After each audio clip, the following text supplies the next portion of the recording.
So I haven't done this in a while. Let's film a video, but especially a wrestling video.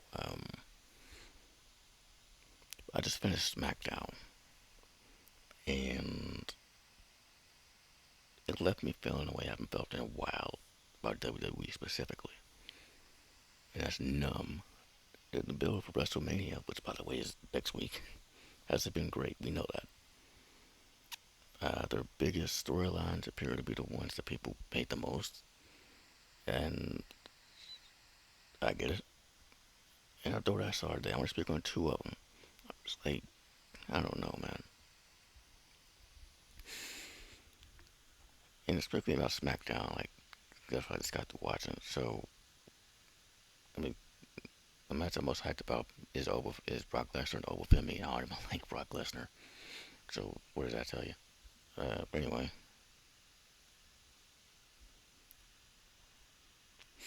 yeah. So this Drew McIntyre, Jacob Fatu feud started out great. Now it's all Jacob Fatu went to prison. That's all Drew talks about. All he says. I didn't like it from the beginning. I'm glad Jacob Fatu called that out in the beginning, but he's still talking about it. That's literally the one thing he's saying. Reminded me of Tupac. If you heard the song "Hit 'Em Up," it's a diss track, a very fiery one.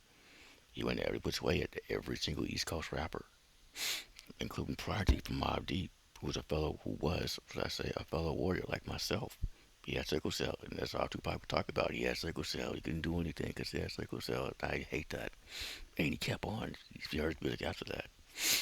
Whenever he talked about Prodigy, he would mention sickle cell, or in freestyles, he would mention sickle cell. First of all, you're repetitive.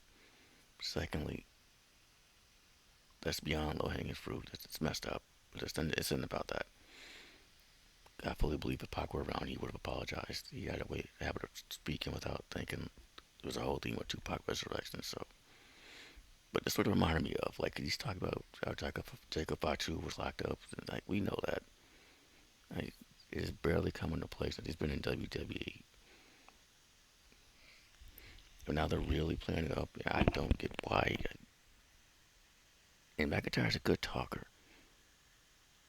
He doesn't need much to get going, but all he's saying, Jacob Fatu went to jail. He belongs to jail. We got Dominic on Raw with that nonsense. Now this. And Jacob Fatu was actually in jail. That's the messed up part. And then that's all they know it's jail. That's all they keep talking about. Literally. I mean, there's this another fight again. And you can see he's chained up and it looks familiar. It literally reminded me of when his cousin Roman Reigns was chained up. Look at that on SmackDown. The whole dog food nonsense. Yeah. Which, by the way, they reference on Monday, and then we see this. And they're identical images of his cousin doing that. Okay. I was actually sort of invested now, not so much.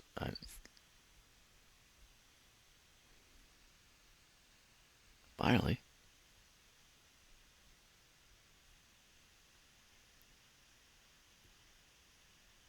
this partnership here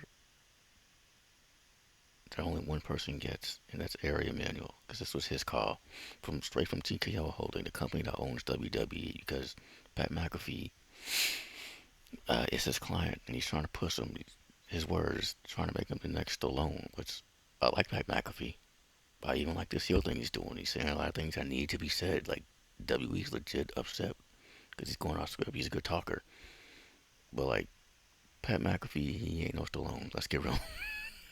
As much as I do like him and the heel character, he ain't no Stallone. Okay, like what are we doing here? And he teased a big surprise. I'm like, okay, they'll redeem this. And the big surprise was a 25% discount of WrestleMania tickets for the weekend. Didn't they just do one for like 30 something percent and it didn't do a thing?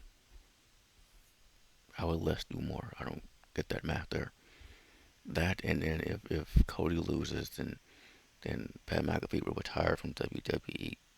I don't think anyone cares, even those of us that like him. Like he retired a few weeks ago, and we're like, oh damn, okay, well, best luck on your next adventure, whatever that is. Then he came back, and it's like, bro, I retired. It's like, I don't care.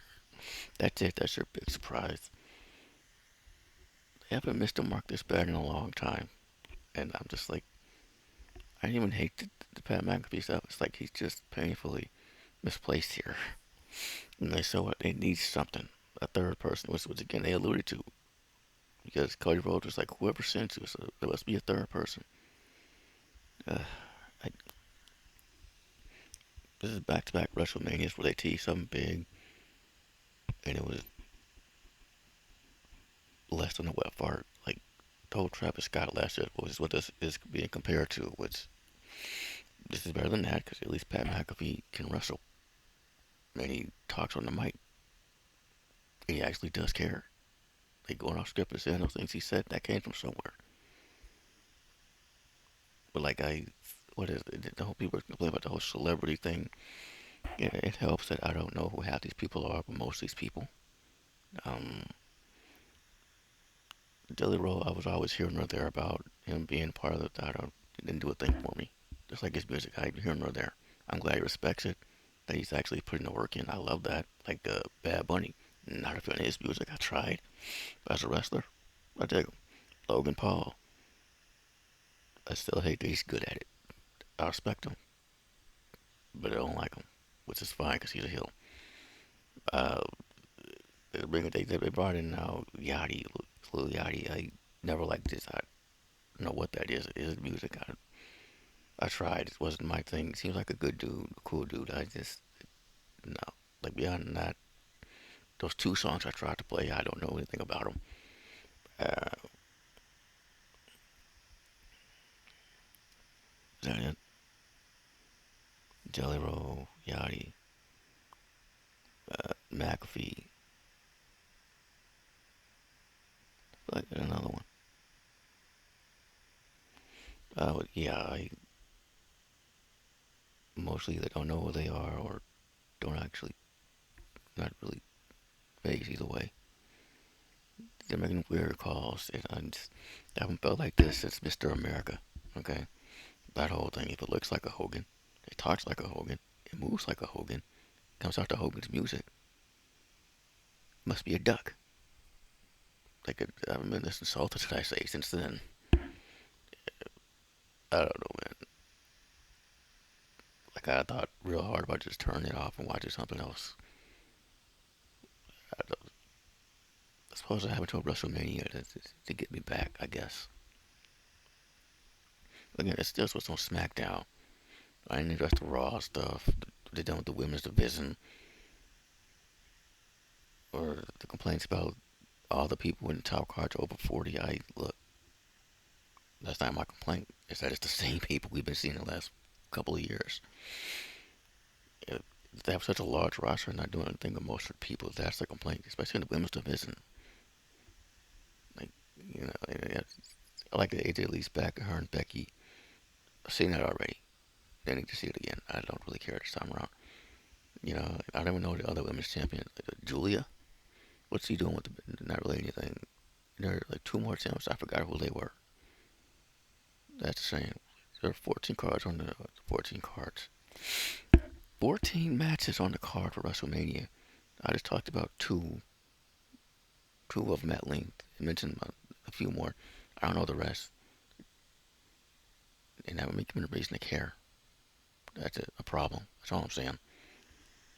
I am just patriotic like I usually do. I guess Halloween. Tyler Mane was in Rob Zombie's Halloween movies. That's Michael Myers, and he was Kevin Nash's tag team partner in WCW in the early '90s. So there you go. Anyway, to quote a Hall of Famer, that's all I got to say about that. Thank you for watching. Me complaining about this nonsense.